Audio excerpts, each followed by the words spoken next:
pior coisa que pode acontecer para o ser humano, a pior coisa que pode acontecer para o cidadão é exatamente isso.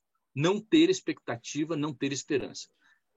A gente pode dizer que hoje, com 14% de desemprego oficial, mas com um número muito maior do que isso, porque a gente sabe que muita gente deixa de buscar emprego, então sai dos números, né? Sai das estatísticas. Né? A própria pandemia veio para provar isso, tá certo? Quando o nosso cadastro único tinha um número pequeno de 15 milhões de desamparados, tá certo? Hoje a gente lida com um número de 30 milhões, se não for maior, alguns números aí nos mostram 40 milhões, né, que estão hoje recebendo esse auxílio emergencial. Ou seja, é um absurdo, né, que a gente tenha esse número totalmente causado por essa fragilização da nossa economia. Né? Eu queria apenas citar algumas questões que às vezes fogem, né, do nosso conhecimento básico, e eu acredito que uma das falas que o Lourenço trouxe foi exatamente nesse sentido. Quer dizer, a gente precisa ter uma mente diferente, quer dizer, um conhecimento, um domínio de algumas questões diferentes do que a gente tem hoje, senão a gente não vai conseguir pensar uma solução de curto, médio e longo prazo para o Brasil que seja razoável, que seja aceitável. Né? Então, o que eu queria trazer para vocês como exemplo, a gente podia ficar aqui a tarde inteira falando de outras questões, né? Mas, por exemplo, né, uma das formas que a gente pode perceber da perda da soberania nacional, do rompimento do tecido social de uma maneira bastante profunda, é, por exemplo, entender que deve ainda permanecer no nosso imaginário que o Brasil tem um mar territorial de 200 milhas, tá certo?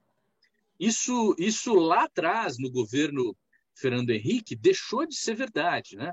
Os tratados que foram assinados por ele naquela época, forçado por organismos multilaterais e por estruturas cartelizadas, como a gente citou há pouco, eles hoje dão condições de soberania em 12 milhas marítimas. Sabe o que é isso? Em 12 milhas marítimas. E depois tem uma escala que vai permitindo que até as 200 milhas o Brasil tenha um suposto direito sobre essas questões, mas não total soberania.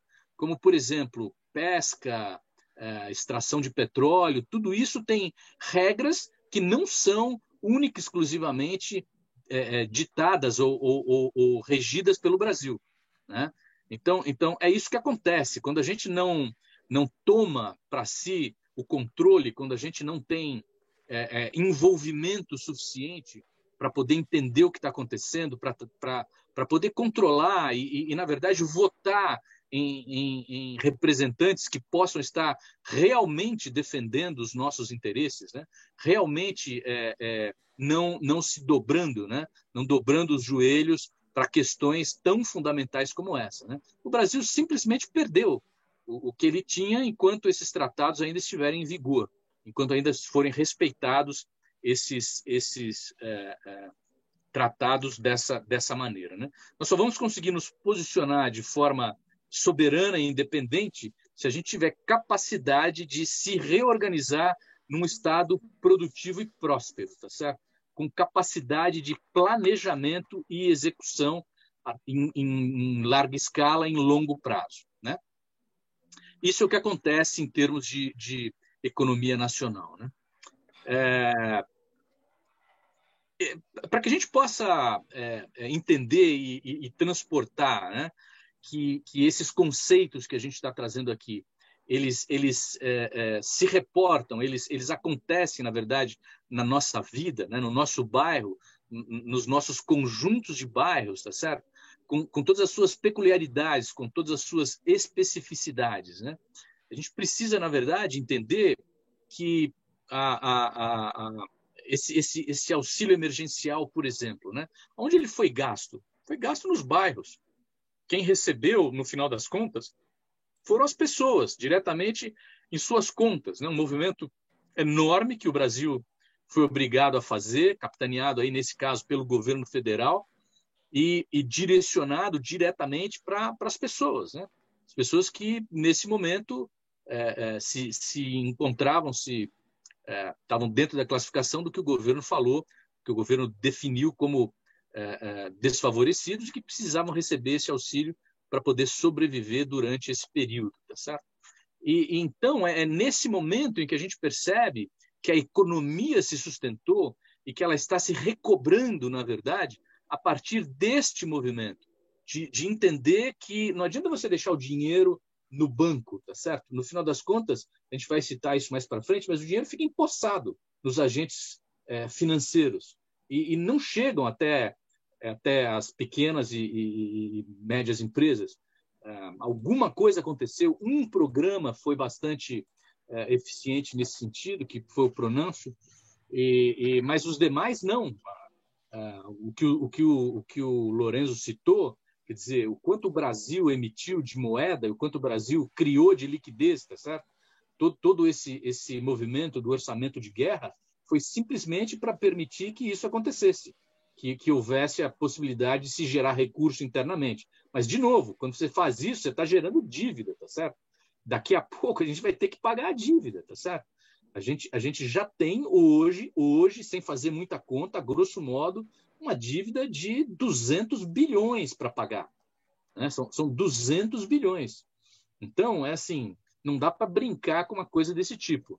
Tudo bem, momento de emergência, tem que se agir dessa forma, é a maneira correta de se agir, mas tem que se ter responsabilidade e consequência do que vai acontecer.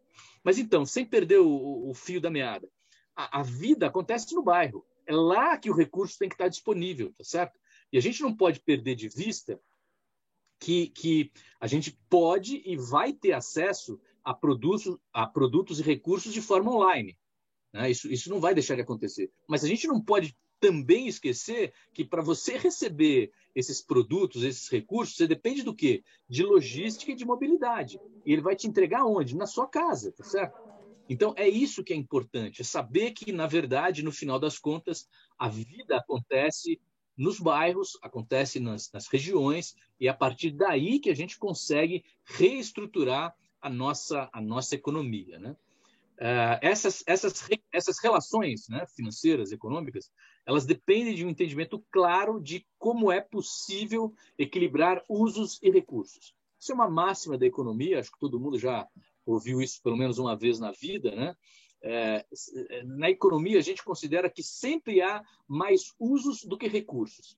E o que é importante é você saber qual é o limite dos seus recursos e poder desenvolver suas atividades, né, pessoais e profissionais a partir de recursos que você pode disponibilizar, tá certo?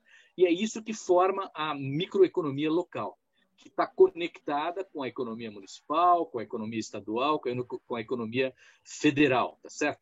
E a ação é que envolve as pessoas diretamente, tá certo? Como protagonistas da sua vida, né? E que a partir disso podem interagir de forma a proporcionar a sua própria prosperidade. E se de uma maneira conjunta nós estivermos agindo dessa forma, a gente está fazendo o quê? A gente está promovendo a prosperidade do conjunto, né?